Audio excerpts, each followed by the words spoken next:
The best place to play fantasy football this summer is Underdog Fantasy. Their Best Ball Mania tournament has 10 million in total prize money, and the best part is you just draft your fantasy football team and that's it. There's no waivers, no trades, no in-season management. Underdog gives you the best score each week of the season and the highest scores at the end of the year. The champion of Best Ball Mania last year drafted in June, so there's no time like the present to join Underdog and take your shot at $1 million draft. Plus, Underdog is going to double your first deposit up to $100 when you sign up with promo code PFF.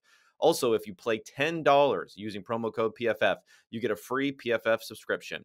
So what are you waiting for? Head to UnderdogFantasy.com or the App Store, play $10 with code PFF, and draft your Best Ball Mania team today.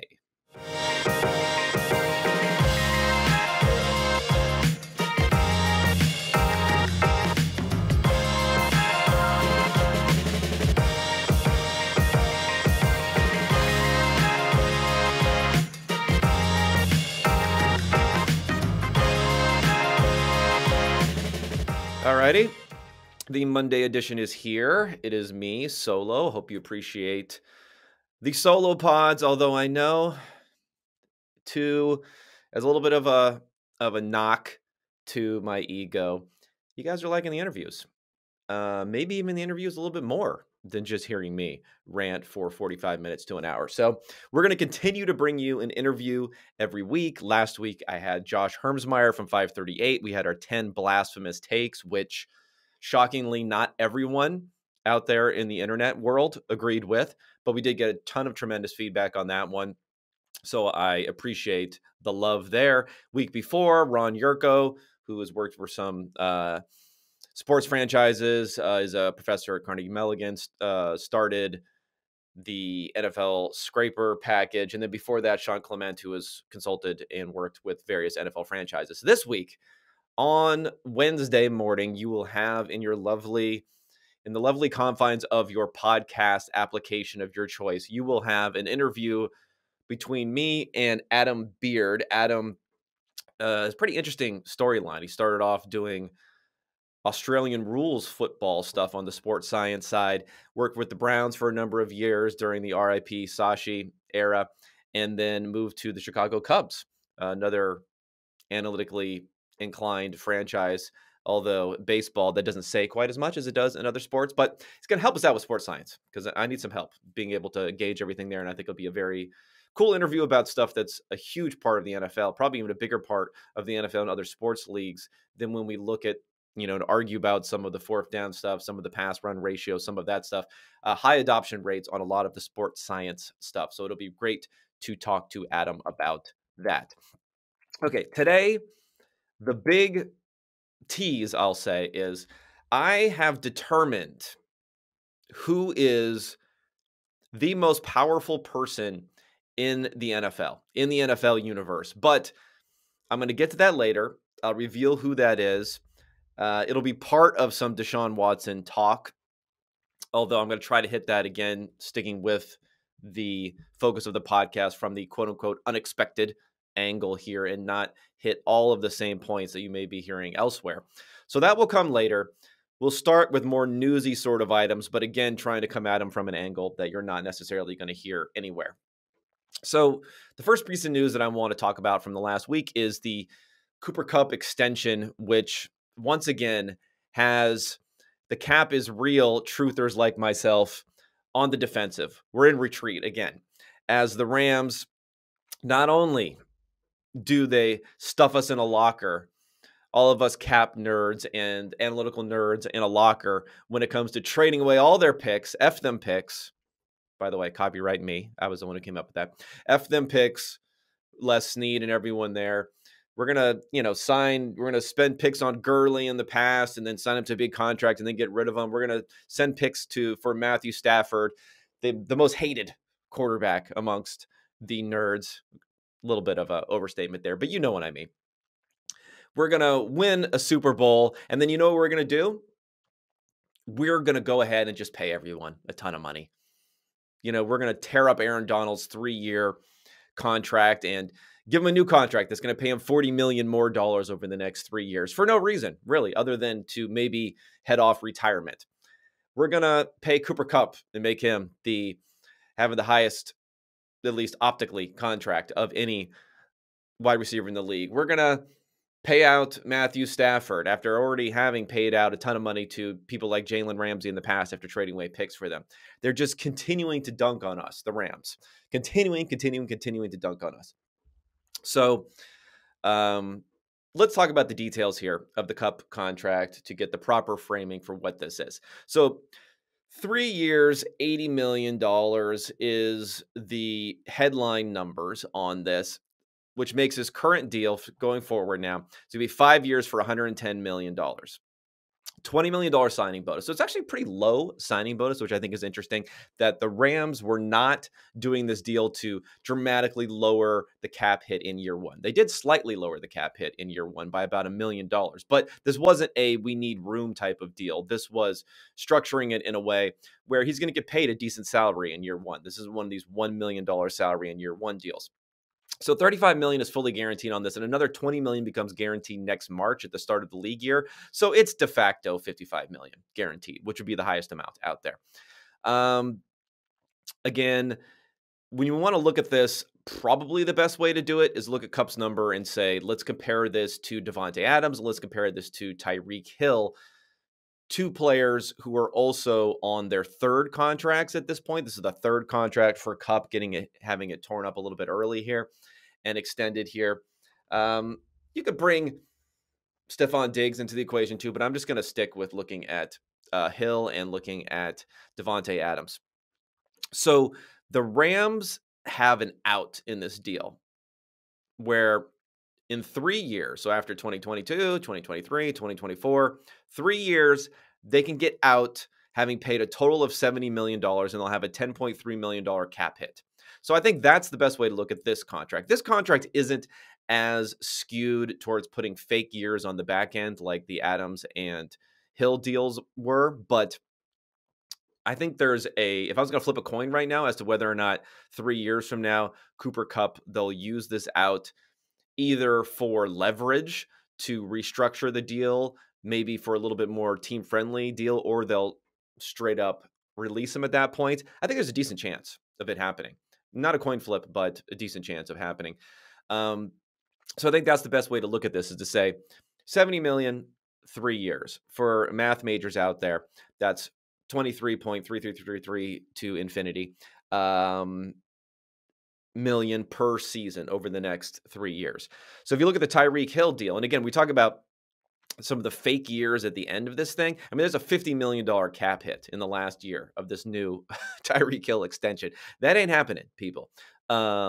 Maybe they'll be restructured and it'll continue to be on the team at that point, but that's just an absurd number. But Tyreek Hill, his number is actually a little bit better. So I think the proper way to view this deal versus Tyreek Hill is not quite as good as Tyreek Hill's is. Tyreek is a little bit more difficult to figure out the numbers on there, but if you look at the cash that he can get over the next 3 years, it's $72 million. And it's weird to think about the fact that Tyreek Hill is younger than Cooper Kupp.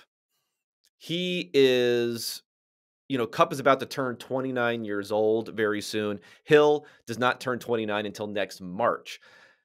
And Hill entered the NFL a year before Cooper Kupp did. So Cooper Kupp is a very old prospect as he came in, but that's just something also to think about with these numbers and how you view these guys. And I think, honestly, if you were going to go to all 32 GMs, maybe we don't go to Les Snead because he's very attached, obviously, to Cooper Kupp. Let's say we go to, let's throw the 2 GMs who currently have these guys. So let's say we go to the 30 GMs throughout the league and we said to them, same contract, next 3 seasons, who would you rather have? Who would you pick?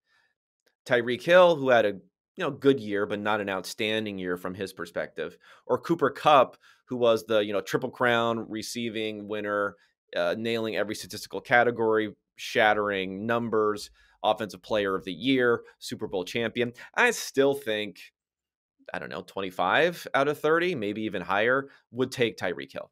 So the number for Hill being higher makes sense to me. I think he's in a different tier of player, despite the fact that Kupp had this awesome season. Now, I am not going to go as far as my analytical brethren here at PFF, PFF_Moo on Twitter.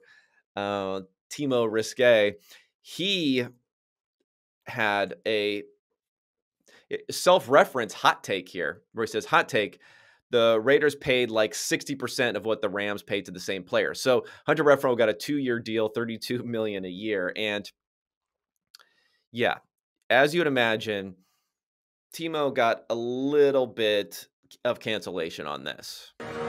Sorry, you're canceled. But I'm a little surprised it wasn't a higher cancellation than I thought. 709 replies, so that's never a good thing, the old traditional ratio. And then the new ratio now is quote tweets to retweets. So 611 quote tweets, because those are more commonly the dunks.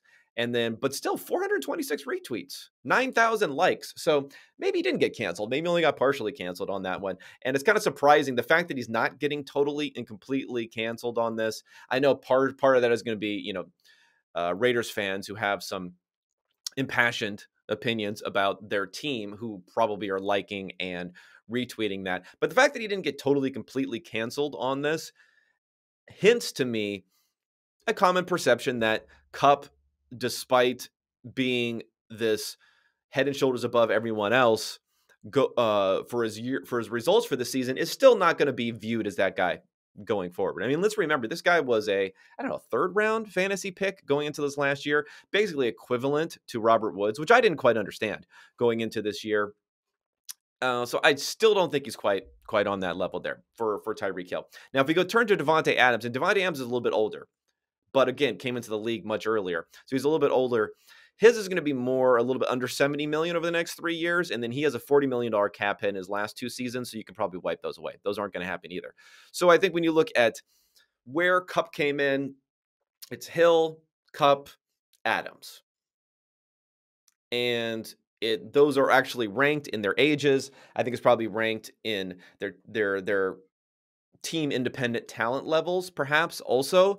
I don't know about Adams, where you want to say he is, but I still think there are question marks there with him having never played with anyone but Aaron Rodgers there. So I think Cup gave a good-ish type of deal to the Rams, being that they have so many headwinds with how they're negotiating. And that's what I'm going to get into here. The cap is fake people who are doing victory laps as the Rams are dunking on us cap-obsessed nerds. So, number one, for a long-term strategy, paying players too much money and then continually restructuring their deals can work if those players never fall off. So we've seen this with the Saints. We're seeing this here with the Rams, where they've been good at cutting bait pretty early on some players. And then for other players like Aaron Donald, or players that they trade a bunch for like Jalen Ramsey, or now Cooper Kupp this last season, although not necessarily in the past, they stay healthy, they put up a ton of production, and then the age cliff hasn't set in for any of these guys. Now, Donald is famously never injured. He is 31 years old, though. Cooper Kupp has been very injured in the past, but now he's coming off of a season where he wasn't injured, and they win the Super Bowl, and he wins all these awards. Matthew Stafford, surprisingly, was seen as being injury prone if you go all the way back to the beginning of his career, where he was getting throttled coming in as the number 1 overall pick, 0-16, all that stuff, and then got injured and got knocked out of his second season, was seen as being somewhat injury prone at that point, and that's flipped around. So if you get those big seasons from them, it's working well. But let's just face it. Let's not throw all logic out the window. It's generally going to be bad business for your chance of winning on a sustained ability going forward to say, after a season where we win the Super Bowl, but we were not the best team in the NFL. Like, look at the odds going forward for this season. If we look at Super Bowl odds right now, the Rams are 5th in the NFL to win the Super Bowl this coming year. And that's probably around where they were as far as how good of a team they were last year. They were like a top 5 team, but not the best team in the NFL. So you're coming off of that season, but you have these negotiating leverage issues of coming off of a Super Bowl. So when you decide in that type of year to extend your quarterback, extend your best skill position player and extend your best defensive player, all coming off of those deals, it's not going to be great. Not going to be a great situation you're going to put yourself in going forward. And the cap is fake stuff, we'll see in a year or two whether or not people are still dunking for the cap is fake, because doing it in the short term, doing it when you're extending your own players makes absolutely no sense. They're lowering the cap hits for these guys uh, in the short term. If you already have a player under contract and you're extending them 90% of the time now with these deals, unless they were getting paid a very minimal amount and you had them on a cheap contract, and now you're extending them going forward. But for most of these guys, the number is going down in the current year. So now is not the time. I'm willing to accept that the cap is fake. People are going to be able to dunk on us. The F them picks, people are going to be able to dunk on us going forward. Let's wait a little bit longer. Let's see what happens in a year or two. Let's see what happens when you have a top 5 team, but not a clear number 1 team in the NFL, paying all of your players at these league leading rates. And again, if they continue to stay healthy, like Donald, just play like a freak, not age, stay healthy. And that happens again with Kupp, who has missed a lot of time in the past, but did not last season. It continues with Stafford. It continues with Jalen Ramsey. Famously, the Rams have one of the lowest adjusted game loss numbers because they stayed so healthy there. If that all continues going forward, dunk away. I will accept the dunks. I will accept the punishment. I will accept the shame if need be. But for now's not the time to really dunk. Come at me in a year or two, and then we'll do some serious dunking. Okay, the other piece of NFL news is that I think is important coming at it, where probably a lot of people are not focusing on it, but I think is an interesting angle, is the Broncos sale. So this is about NFL ownership is continuing to level up here. If you look at what happened over the last couple of sales, the Broncos sell for $4.65 million. So just straight up right off of the bat, that's a big number. That's a number that, timing wise, if we look at some of the consternation that was going on during COVID a couple of years ago, if we go back further, for a $2 billion and change sale was most recent to David Tepper for the Carolina Panthers. Now the Carolina Panthers are probably not on the same level as the Denver Broncos in a lot of ways. The Broncos having won, multiple Super Bowls with John Elway, multiple Super Bowls with Peyton Manning. There's going to be a little more cachet there than there's going to be for a team like the Carolina Panthers for the Broncos. But still, that's a big number. That's way over the amount there.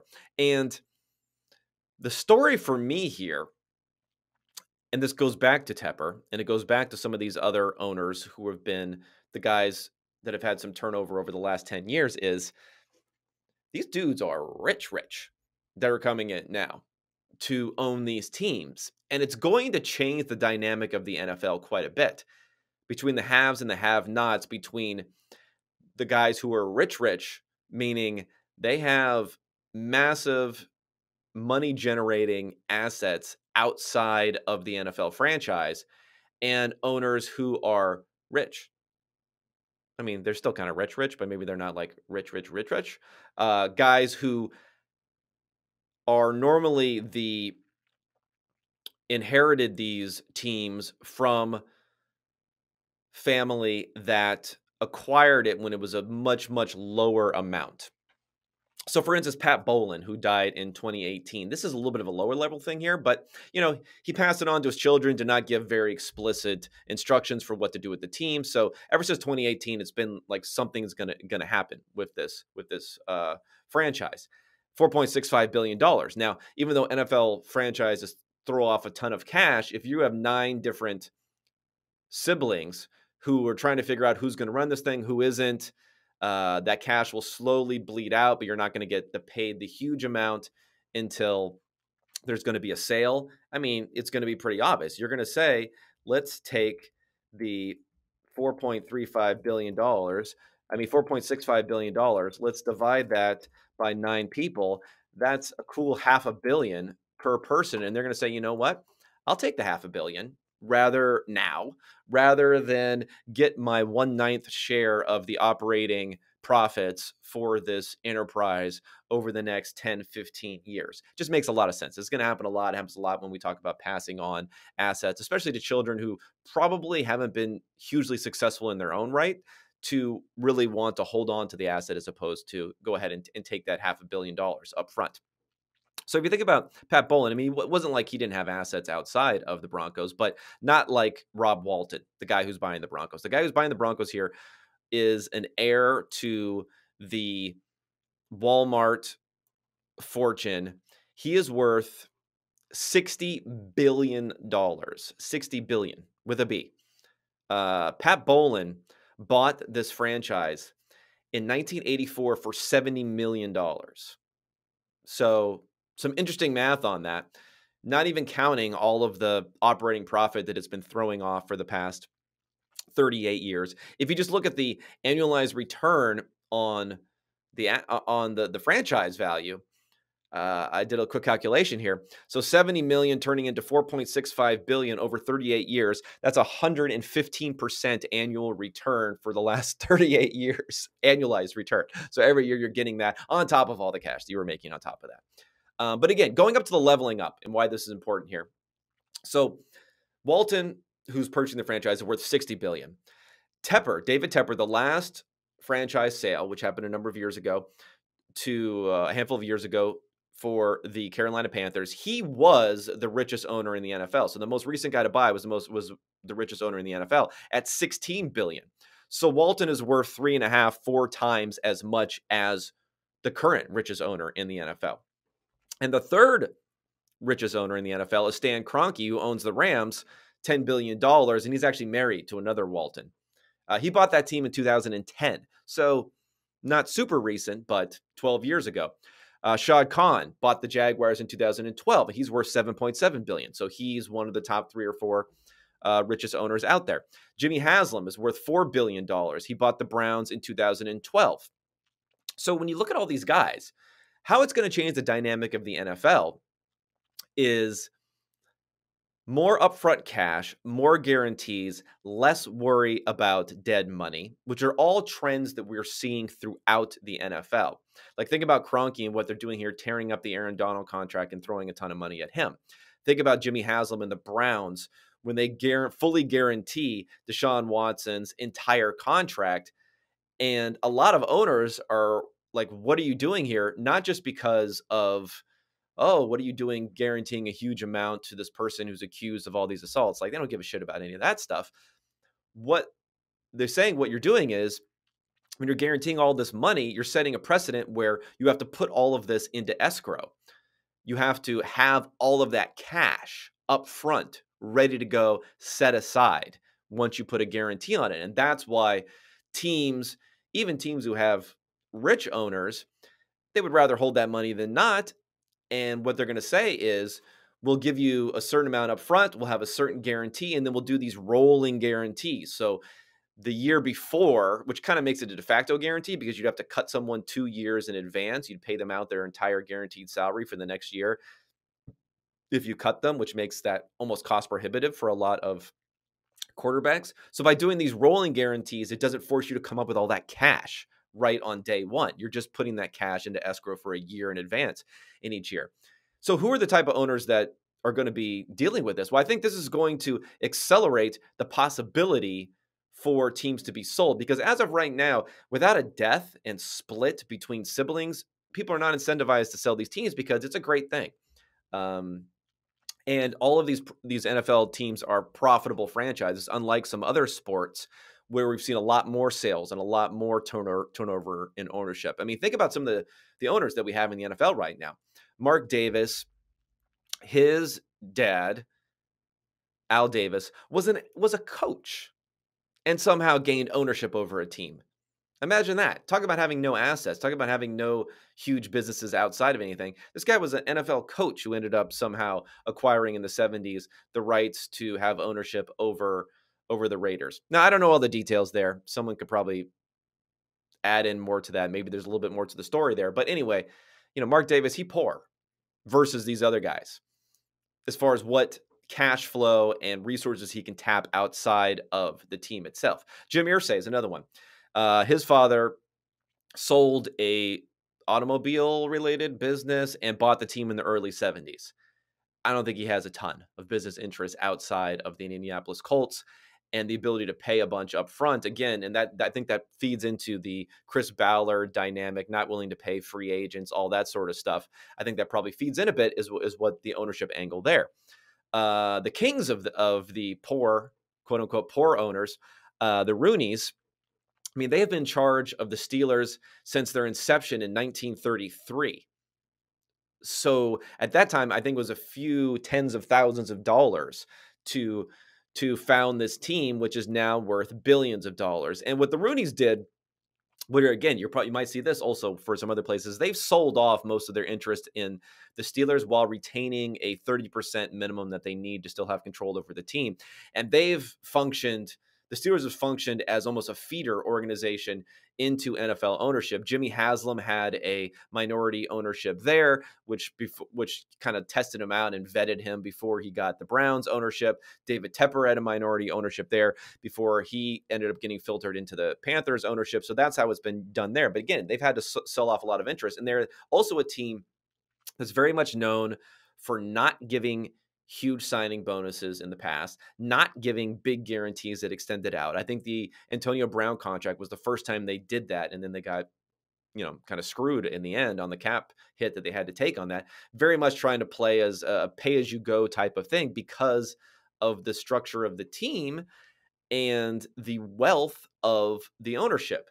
So it's going to divide even more now with the NFL, with Walton coming in, who again is 4 times as rich as anyone else there. But it's going to divide even more the haves and the have-nots, the guys who have credible businesses that are worth billions of dollars outside of their NFL franchises, how they can pony up money for players, because we're also dealing a little bit in this player empowerment sort of era where guys like Aaron Rodgers and uh, Aaron Donald can threaten to retire, to have their contracts ripped up and give them a bunch of money. Players who are holding out more and more and able to move around more with aggressive ownership, willing to re-sign them and pay them a ton of money.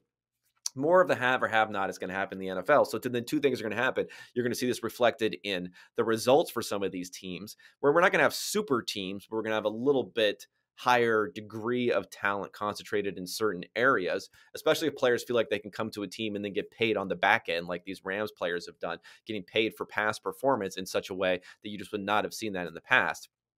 So that's one of the angles there. And the other angle is, we may see some sales or expedite the process of team ownership changing hands, which if money comes in like Walton type of money, there's not a lot of Walton money out there, that type of money. But if we have guys who are going to come in and they're going to be hugely rich guys coming into these different areas, you're going to see an acceleration of that.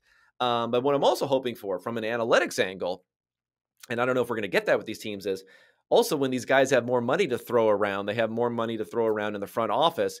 That does not apply to the salary cap. That does not apply to the money that they're already spending on coaches and other people, but to hire more and more people in the front office who will work on the analytical side of things. Because for my very biased opinion is that would be the best way for the nouveau rich NFL ownership that's coming in here to spend some of that money, enhance the value of their team, and not have to worry about cash flow nearly as much as some other ownership would have to do.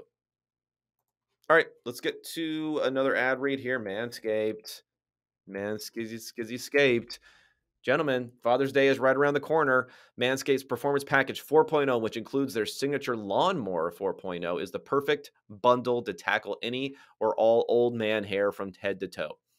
This right here is no dad joke. Treat yourself and join the 4 million men worldwide who trust Manscaped with this exclusive offer. Get 20% off and free shipping with code PFF at manscaped.com. And of course, PFF, get your content on. Promo code unexpected, 25% off all the locked article content. I'm going to start up my series on the breakout wide receivers and breakout running backs, finding those guys for this coming season. All that locked article content is going to be there. Projections, rankings, all that stuff is filtering into the site right now for the fantasy football season. And of course, the grades and the other data that you're so used to here at PFF. Promo code unexpected, 25% off. Get her done and go ahead and do it. All right, now let's get into, I probably should have had music for this one. Dun, dun, dun, the most powerful man in the NFL. Oh, I kind of gave away some of it there because I was going to say most powerful person. It is a man, shockingly, that I'm going to point to here. And let me back up a bit by why I came to this particular topic. And it's based on a digestion of information and reaction for what we've seen over the last week with Deshaun Watson. More Deshaun Watson news. I know I've hit this topic ad nauseum. I'm not going to hit it from the normal angle that a lot of people are going to hit it for. What's the suspension going to be? What should it be? How disgusted are we? Did he do it? Did he not do it? All this sort of thing. I mean, I'm that's well worn territory on this podcast. You're ahead of the curve for all of that there.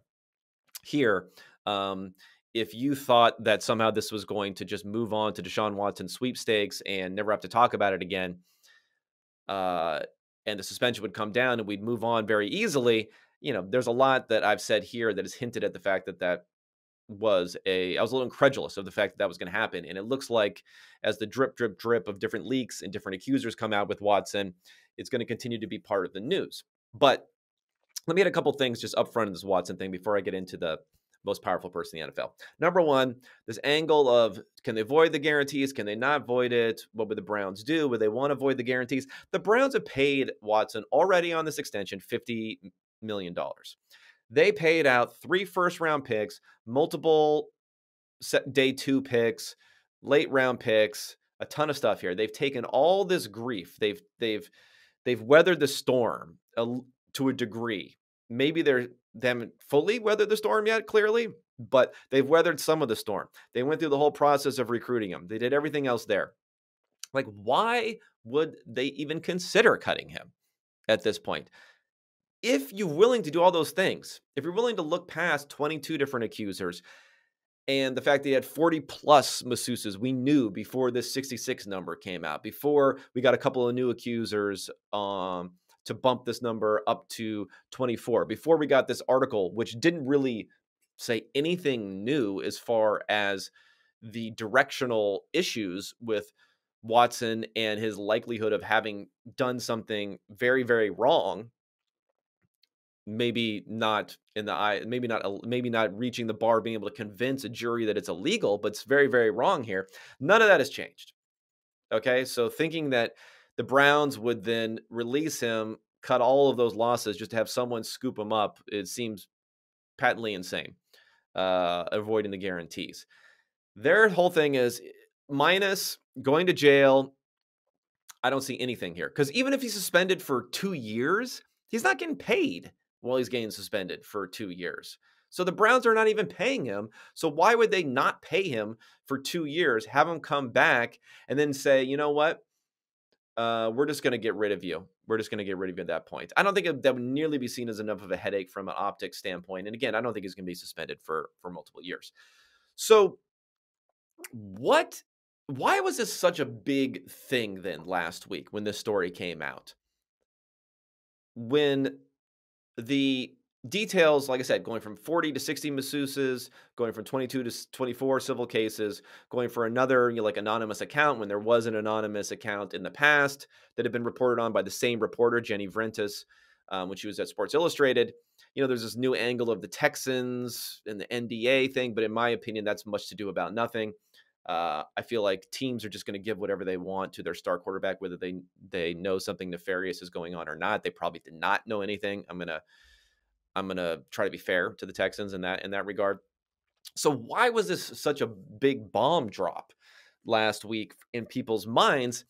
And I think what I started to realize is, not everyone's plugged in the same way that I am to the details of the previous cases, to the severity of everything, to the numbers, the gross numbers that we're talking about here, especially of just the number of masseuses. Like, again, I already knew there were 40 something. So saying there's 66 is not, to me, it's a difference, but I don't know if it's a meaningful difference.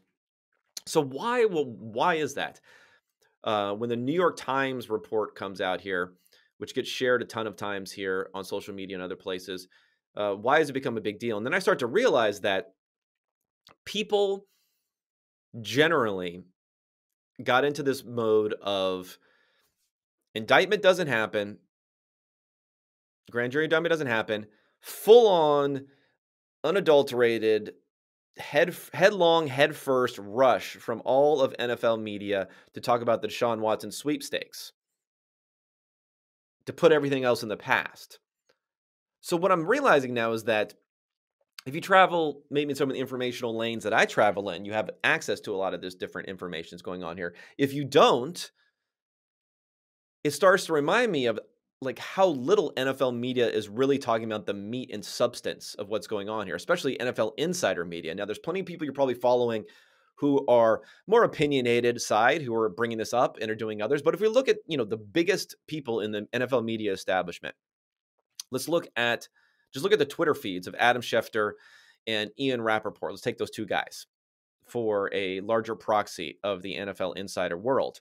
There is zero indication on either one of their Twitter feeds over the last week that anything happened re Deshaun Watson, despite the fact that not only were these additional details to the revelations came out, not only was there a new accuser who was unknown to Watson and to his attorneys, they didn't realize that this person was even a possibility. Not only did Tony Busby, the attorney for Watson, now bring the Texans potentially into the case. That's kind of an interesting thing. We'll see if he actually does or not, but that's a very reportable NFL angle. But there's nothing. There's nothing from Schefter, nothing from Ian Rappaport. And if you start to look back even further, again, Jenny Francis' story has been shared by 10,000 people on Twitter. It was the biggest story of the NFL week, the first couple of days last week. So not only have they not shared anything there, they haven't shared anything that could be even remotely considered to be negative or from the accuser's attorneys or their angle. Remember, there's the HBO Real Sports episode that happened not too long ago with some interviews of the accusers. There's been other detail that's come out. They haven't shared anything at all from that angle. And even if you go back before the indictment, they really were not sharing anything. Yet there's a steady stream of statements from either Deshaun Watson's attorneys or Deshaun Watson's agents, which they were sharing. Not too long ago, even when, Rusty Hardin had this big kerfuffle a couple of weeks ago where he did this story mentioning the happy endings thing. That didn't get shared by either one of them. But when Rusty Hardin the week before that did an interview where it was basically like a PR podcast, that was shared on a quote tweet by Ian Rappaport saying, interesting discussion or something like that, where it was basically just PR for Deshaun Watson. So, why is this happening? Now, you could say, oh, don't be naive. They're protecting the shield. They're there to protect the NFL and no one else. But the reality is the shield or the teams or even the players themselves as being something that people are being protected is overplayed. That angle is overplayed, in my opinion. And I'm doing some speculation here. Don't get me wrong. I think that angle is overplayed, and to put it in that way. And the real protection, the real motivation, the real actors who have this control and influence are the NFL agents. When these insiders and what they break their bread on is getting information first, is getting information before anyone else, is getting information which may be more detailed sometimes, which may be more educational sometimes, but really it's getting information first. And teams sometimes have motivations to leak, independent of the actors within those teams, like players and coaches and front office people.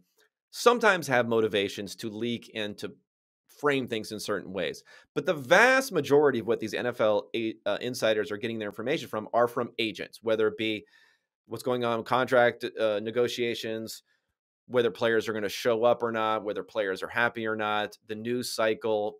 These agents also represent sometimes coaches and GMs and others. So the agents are the pipeline, in my estimation, for probably 95% of the information that NFL insiders are getting. So when it comes to this Deshaun Watson case and how the total blackout of information from these guys that would look negative to Watson, I think we have to look no further than to his agent, who, in my opinion, now could be the most powerful man in the NFL, and that's David Mulugeta. David Mulugeta. He is Watson's agent, and I think also if you see how he has framed these things, again, he had a retweet after the the grand jury came down and it didn't come, and there's no charges. He tweeted out, "Keep the same energy." And Schefter retweeted that. There was wording that was a little bit embarrassing on Schefter's part, and he even semi-apologized for it afterwards about how, Deshaun Watson knew and his side knew that when the truth would come out with this indictment, and then he had to back up on that. But the aggressive nature for how the blackout has been, not saying anything, and then how strong the defense has been of him in these situations, which are still very murky, like the indictment not coming down, in my opinion, is being driven by Mulugeta. And again, it's a lot of speculation here, but that's my opinion. Now let's look at who this guy is. So he is not only one of the most powerful agents in the NFL, I believe he is the most powerful agent in the NFL. He represents Deshaun Watson, Jalen Ramsey, Micah Parsons, Kyle Pitts, Michael Thomas, a bunch of other guys, AJ Terrell, Buda Baker, Justin Fields, Kevin Byard, T. Higgins, lots of other first-round picks from the last couple of drafts. There are probably big names I'm missing, but it's hard to necessarily access all this different information. Forbes in 2020 came out with a list of the 200 most powerful sports agents in the world. So this is in the world, all sports. And he had the top ranking for an NFL agent. He was number 8 overall on this ranking, having negotiated over $1.6 billion in contracts back in 2020. And his influence has only grown since then and will only grow with this deal that he was able to get for Deshaun Watson, this fully guaranteed deal, and the way that he put the no trade clause in there that moved him forward here. And even from a bigger basis, the agency that he works with also enhances a lot of his power and this agency's power. Athletes First is the agency that he works with. And the agency's other clients include Aaron Rodgers, Aaron Donald, Dak Prescott, Justin Herbert, many, many more. They have 170-ish NFL clients. Over 100 of those clients were first-round picks. So these are quality players. Other agents, two other agents got on this top most powerful agent list for Forbes who came from Athletes First too. So again, that influence is part of it also in what he's been able to do and negotiate this blackout of information, negotiate the strength of the response there. And that's been part of this unapologetic response for Watson, which has not been questioned nearly enough. To keep the same energy tweet reminds me of Watson, again, offering no regrets at his press conference and then putting his attorney, Rusty Hardin, in kind of a tough spot here where he's saying, yes, I had 66 different masseuses. No,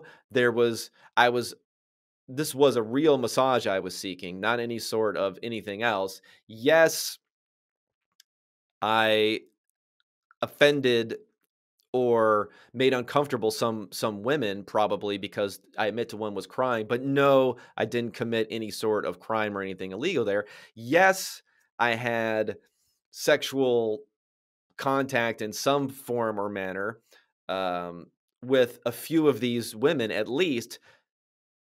No, not only was it consensual, but it wasn't even paid for. That there was nothing in there that could even be seen as being like a prostitution sort of angle on that. And this hardline strategy has been picked up by the NFL, and the degree that's been picked up in the NFL just makes me realize how NFL agents generally are such an underplayed story. Again, you're not going to talk about their influence a lot because they're the exact people that the insiders are getting their information from. But specifically, how Watson's agent, David Mulugeta, has been able to work this angle, work this strategy, deceive a lot of the NFL public via his mouthpieces in the NFL media like Adam Schefter and Ian Rappaport, and what has happened going forward. All right, quickly, I'm going to do some mailbag stuff here of what will potentially happen. Okay, so I got a couple. I got an email here from Daniel Maki, I don't know, Makie. Sorry, my pronunciations are god awful. So he says, ever since the draft, and there's been a two-sided conversation about the Lions and Vikings, who got the best of the deal. One question I've been thinking about when hearing people discuss the value of the trade is if there is any game theory involved with the Vikings' point of view in accepting the trade with the division rival. Does it help the Vikings in any way to take down their strongest division rival, Green Bay, by helping a lesser division rival hypothetically become a better team with Jamison Williams? I'm going to put this into the interesting thought, but galaxy brain category here.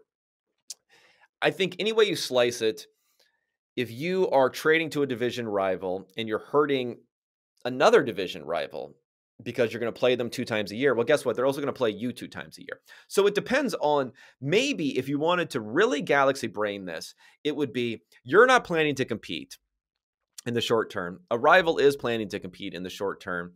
And then another one is kind of in the middle. And then you're boosting up these two guys to kind of kill each other while you're not looking to compete. But then even then, how does that help you, really? Other than maybe it's fun to watch to watch these guys, kill each other rather than be able to step forward here. So I don't think so. What I would say is, on the flip side of this, I would in no way, shape, or form take less value on a trade because I believe that it can be used in some sort of way to, division rival situation, all that sort of stuff. But I wouldn't demand necessarily more value on a trade in order to trade within the division. And that's something that a lot of teams have talked about. Maybe a slight little increment there. There's going to be a little bit of bad PR there. Obviously, ownership will be involved there. But I guess that would be more of the angle, is like, don't worry so much about these rivalries, whether it's the division, whether it's the conference.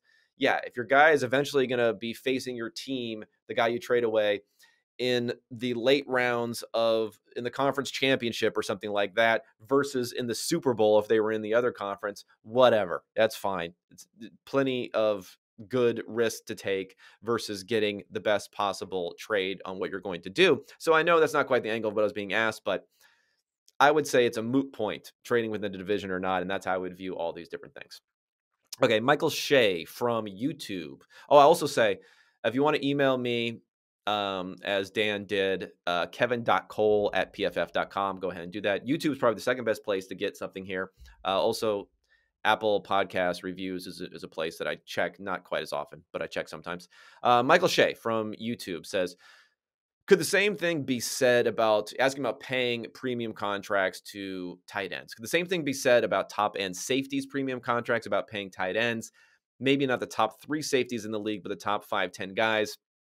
They can generate surplus value from their contract, knowing DB's pay is up and down. A play is up and down from one year to the next. Love the podcast. Got my brother and stepdad to listen every week. So debates at the dinner table stem from this podcast. Thank you so much for that, Michael, extending the reach of the podcast. It's interesting because I think the tight end conversation was that the pay there, you don't want to pay up too much for someone because there's such a smaller amount in a franchise tag value and such a differentiation between the top tight ends and the top safeties. So can that also be true for, top tight ends and the mid-range tight ends? Could that also be true for safeties? I think it can be, but the safety amount has even gone up a decent amount because there are, multiple safeties playing for every team versus one tight end. There's even a third safety, which is starting to come into play, or a hybrid defensive back, like maybe a Kyle Hamilton, who's going to play for the Ravens, who already have a couple of good safeties there. That's going to happen to go forward. So I think the safety market is actually trending in the other direction, despite what we've heard about safeties being undervalued. And I do think that's true. They're very difficult to judge, but as we get more tracking data to try to judge them, as they become more of a hybrid player and guarding in the slot and other things that raises their value, I think the safety market, if anything, is going to increase in value going forward, and it maybe a little bit more justified the increases in value in that market versus the tight end market, where outside of your top players, it's not justified to me. So I think safeties are probably an ascending market, and tight ends is a very, very stagnant market, especially once Travis Kelce, who, is about the same age as Ron Gronkowski. Gronk will be gone. Kelce will be gone at some point, and then you're just not going to have a lot there without Kyle Pitts potentially ascending into that type of role. There's just not going to be a whole much more there.